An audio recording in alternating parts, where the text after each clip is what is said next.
Hey folks, this is Vince with Dad's Gaming Addiction, and today we're going to quickly check out Warcraft 2 Remastered. So this Remastered edition you can find on the Blizzard store for about 15 bucks or so. There's also this battle chest which includes a number of other things like Warcraft 3, Reforged, there's Warcraft Remastered, and so on. I believe all of that is about 40 bucks unless you can find it on a sale. And my brother was kind enough to gift me a copy of this. I have to stress, though, that I've been playing Warcraft 2 since, well, it came out in 1995. That was my first introduction to real-time strategy games, aside from Command and Conquer, which, the two of them at that point in time were, let's just say it was fun times. Trying to dial up your friends using your AOL connection and telling your parents not to pick up the phone because you're trying to play with your friend, and as soon as they pick up the receiver, the connection just goes all wonky. So yeah, that's that's a thing. So now fast forward to 2025, and unfortunately, this remastered whatever version isn't as good as I wanted it to be. For example, when we first tried to play together, my brother and I, we had to wait a week or two because Blizzard's lobbies were down. We couldn't play. I could play single player, but I couldn't play multiplayer with him, which was unfortunate. Finally, we waited 2 weeks, whatever, and we got it to work. And yes, our sound cards worked perfectly, in case you're wondering. All of that is still in there. All of that is still in there. But as much as this game was a nostalgia trip, I was left wanting more. Like I was playing this, and yes, it brought back the memories. Like I remember playing my high school friends this game again, AOL, the online dial-up crap, and we had some crazy matches. And unfortunately, like the lag is still there. Like trying to command your flying units, for example, if they had just finished shooting, it takes them like a full 5 seconds to actually move them somewhere else. I thought that was, they haven't fixed that end of it. In fact, there's a number of things that I'm like, where is this? Where is this? We've been spoiled by the quality of life features that are in real-time strategy games nowadays. And in playing this, part of me's like, yeah, this is what I remember. But then I'm like, well, where's this? Where's this? Where's this? So that's how I felt with this. Like on one hand, I was happy that this existed, that there's this remastered version. It looked nice, great, fine. I'm happy it existed. But I'm like, could they have not done more with this? That's my major complaint here. For example, whenever you train a unit, okay, and maybe I missed it somewhere, but whenever you train a unit in a barracks or whatever, typically you can left click on the building like the barracks and then right click somewhere else in the environment to set a rally point, meaning they'll go there when they spawn. Not this game. As far as I can tell, there's no rally points. So when a unit spawns, it appears next to the building like it always did. And, so that's one thing.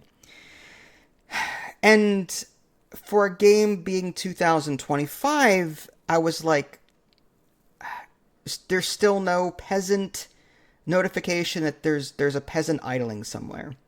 And in a game such as this, if your peasant isn't doing anything typically, there's a little pop up with a picture, like how many peasants are currently sitting there doing nothing. That's not in this game. You hear job's done, and then you got to try and find out where they are. Maybe there's a hotkey for it, I don't know. But I'm just saying, like, these are quality of life features that this game did not include in its remastered version. The AI will get stuck. They got stuck 1995. They're still getting stuck 20 years later. We played at 2v8 or 2v6 or whatever, and it was like 2v2, v2v2. And some of the AI were doing good. Others were stuck because they had built structures that blocked their peasants in or whatever, like they were stupid. So no AI seemed to have been addressed here. sending my units across the map, half of them will get stuck before they got to their destination, especially in tight quarters. That's a problem. Okay.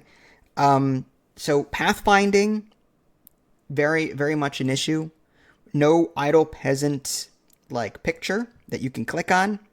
Interactive UI thing. That's an issue. The music getting cut off sharply. Like I'll be listening to the soundtracks I know and love, and then I want to say like 10 to 15 seconds before the track ends, it just cuts off. I'm like, it's like listening to your favorite song, and back in maybe the 90s, 80s, whatever, and the DJ coming on right at the end and talking over the last 30 seconds of it. Like, I don't want to hear you. I want to listen to the last part of this song. This game just completely cuts it. Like, maybe it's just me. I don't know. Even though my sound card works perfectly, these are issues. So I feel like Blizzard in this remake, okay, they were more focused on souping it up, giving it a new paint job, but they didn't do anything under the hood, or did very little under the hood to revolutionize it. Now, granted, maybe part of that is for balance, like not being able to select 100 units at a time. Back then it was StarCraft was like 10. Original Warcraft was 8 or something. I don't remember what it was fully, but it's been a while. But I'm just saying, like, if you're going to remake a game from 1995, at least do it the honor of giving it the quality of life upgrades that would fit the bill with real-time strategy games that are out today. And again, I just feel like they slapped a fresh coat of paint on this, and that's that. And again, I'm not trying to totally harp on this. I just, like, because again, I enjoy this. This is a nostalgia trip for me. But if you were to ask me, does this hold up well in 2025? My answer is no, because it's missing a lot of typical quality of life improvements that other real-time strategy games have nowadays. Back then, it was the crap. I'm trying to censor myself because it was 1995. Because we didn't have these quality of life improvements existing back then. But now we do. So we kind of expect better. So, yes, on one hand, I was happy to relive some of these funny moments with my brother again and, you know, and relive this game. But on the other hand, it left me disappointed that Blizzard couldn't do more with it or didn't do more with it. So I'm giving this more of a thumbs up, thumbs down kind of thing. I definitely appreciate the copy my brother did gift me, so don't get me wrong on that. But at the same time, like, Blizzard dropped the ball. This could have been better. This could have been better than what it is, but I feel like they just, yeah, the map editor works fine. Yeah, fine. But do more, please. Make a Warcraft 4 or make whatever. So, thumbs up, thumbs down. Take it for what you will. Maybe get it on a sale. I've been playing more Warcraft 3 lately, so maybe check that out first. This is Vince. Thanks for watching. I'll catch y'all next time. Take care.